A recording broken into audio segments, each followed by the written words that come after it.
بسم الله الرحمن الرحیم۔ حامداً و مصلیاً اما بعد۔ السلام علیکم عزیز بہنوں، ایک بہن نے سوال کیا ہے کہ اگر کوئی عورت شادی کے بعد ناجائز تعلقات رکھے ہوئے ہے اور پہلے شوہر کو بھی نہیں چھوڑتی تو اس سے نجات کا راستہ کیا ہے؟ عزیز بہن، ایک بات ذرا سمجھ لیں کہ من کی مانی جائے تو کچھ اور حکم ہوگا اور رب کی مانی جائے تو کچھ اور حکم ہوگا۔ اگر لڑکی میں یہ غلطی نہیں ہے اور کسی دوسرے وجہ سے، بدتمیزی کی وجہ سے یا کسی اور وجہ سے آپ اس کو اس طرح سے پیش کر رہی ہیں، تو یاد رکھیں یہ شرعاً بہت بڑا جرم ہوگا۔ اور گھر جو اجڑتا ہے خاص طور سے مردوں کے ماں بہن کی وجہ سے اور عورتوں کے ماں بہن کی وجہ سے، یہ دونوں مل کر دونوں جانب سپورٹ کرتی ہیں اور گھر اجڑنے کا سبب بنتی ہیں۔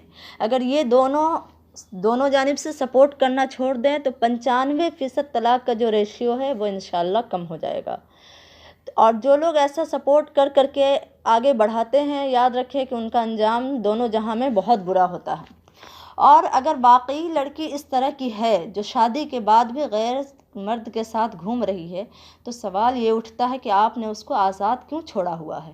شریعت کے مطابق اللہ نے مرد کو حاکم بنایا ہے، الرجال قوامون، تو پھر عورت اپنی مرضی سے جہاں چاہے وہاں کیوں رہ رہی ہے؟ یا تو لڑکا اس کو اپنے پاس رکھے یا اپنی ماں کے پاس رکھے، اور اس کو گھر کی چہار دیواری سے بالکل باہر نہ نکلنے دیا جائے، ساری سہولیات اس کو گھر میں ہی فراہم کی جائے، اور اس سے کہا جائے کہ مجھے تم پر اس طرح کے شک و شبہات ہیں، اگر واقعی تم اس میں مبتلا نہیں ہو تو تم پر تمام تر پابندیاں کچھ دن کے لیے عائد کی جائیں گی، تمہارا اسمارٹ فون لے لیا جائے گا، تمہیں اپنے گھر والوں سے میرے گھر والوں کے سامنے بات کرنی ہوگی اور تمام تر پابندی تمہیں برتنی ہوگی۔ اگر تم راضی ہو تو ٹھیک ہے، ورنہ میں تمہاری چھٹی کرتا ہوں، اور شریعت کے مطابق اس کو طلاق دے۔ شریعت کے مطابق طلاق دینے کا مطلب یہ ہوا کہ شریعت کا حکم ہے قرآن پاک میں کہ اگر شوہر بیوی میں نہیں بن رہی ہو تو پہلے وہ اس کو نصیحت کرے، پھر بھی وہ نہ مانے تو وہ بستر الگ اس سے کر لے، تاکہ اس کو، لڑکے کو بھی احساس ہو جائے کہ اس کے بغیر میرا جینا مشکل ہے یا نہیں، اور لڑکی کو بھی احساس ہو جائے کہ میں اس کے بغیر ایک کمرے میں رہتے ہوئے نہیں رہ پا رہی ہوں، ایک مکان میں، تو پھر دوسری جگہ کیسے رہ پاؤں گی؟ تو شاید کہ وہ اپنے عادت سے باز آ جائے۔ اگر وہ اس پہ بھی نہ مانے تو پھر اس کو مارنے کا حکم ہے، اعتدال کے ساتھ۔ یہ لفظ پھر سے سن لیں، اعتدال کے ساتھ۔ اگر وہ اس پر بھی نہ مانے تو کچھ اس کے خاندان سے، کچھ اپنے خاندان سے اکٹھا کریں اور صلح کی بات کریں۔ پھر بھی گنجائش نہ بنتی ہو تو پھر ایک طلاق دیں اسے۔ کب؟ پاکی کی حالت میں، ناپاکی کی حالت میں نہیں، جب مرد فارغ ہوتا ہے اس ٹائم نہیں، جب مرد کی رغبت ہو، اور ایسے وقت میں طلاق دینا تھوڑی مشکل ہے۔ اگر واقعی وہ ناراض ہوگا تو طلاق دے گا، اور اگر نہیں ہوگا ناراض تو طلاق دینے سے گریز کرے گا۔ تو پہلی پاکی میں اس کو پہلا طلاق دے، اب 3 مہینہ انتظار کرے، چاہے تو دوسری پاکی میں بھی دوسرا دے سکتا ہے، لیکن بہتر ہے کہ 3 مہینہ انتظار کرے۔ اگر 3 مہینہ اس کو برداشت کرنے کی چاہت نہیں ہے تو وہ چاہے تو دوسرے طہر میں، یعنی دوسرے پاکی میں دوسرا طلاق دے، تیسرے پاکی میں تیسرا طلاق دے، اور اس طرح سے نکاح ختم ہوگا۔ لیکن یاد رکھیں کہ اللہ تبارک و تعالیٰ کے نزدیک تمام جائز عمل میں سب سے مبغوض عمل جو ہے، سب سے ناپسندیدہ عمل ہے، وہ طلاق ہے، جس پر زمین اور آسمان سب ہل جاتا ہے۔ اس لیے طلاق سے جتنا بچا جائے اتنا بہتر ہے۔ اور اگر وہ ایک پہلا طلاق دے دے، اس کے بعد اگر وہ باز آ جائے تو رجوع کر لے، اور پھر انشاءاللہ میاں بیوی میں ملاپ ہو جائے گا، اور وہ اگر انسان کی بچی ہوگی تو سدھر جائے گی۔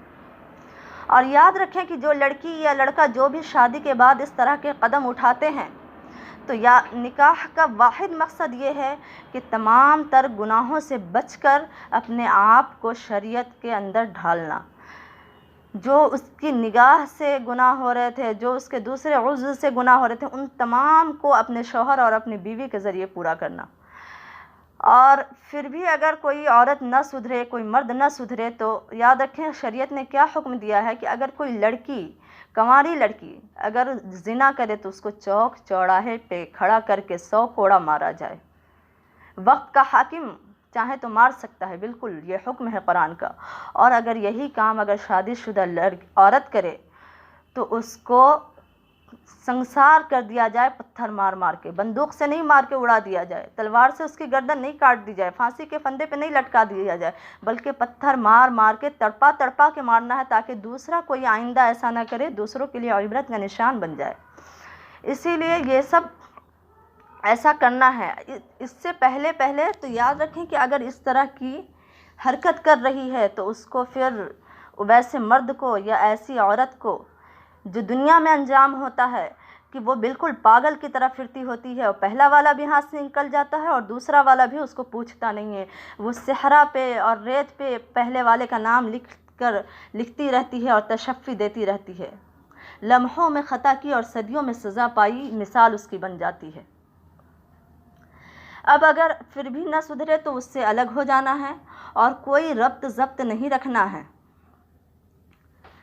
اور پھر ربط ضبط نہ رکھنے کے بعد اگر وہ لڑکی بہت زیادہ اسمارٹ بن رہی ہو، کیس وغیرہ کر دی ہو، تو اس کے کیس سے بچنے کے لیے یا حسیبو یا اللہ آپ کثرت سے پڑھیں اور اللہ کے حضور گڑ گڑائیں کہ اللہ تم مجھے ایسے وقت میں میرے لیے کافی ہو جا۔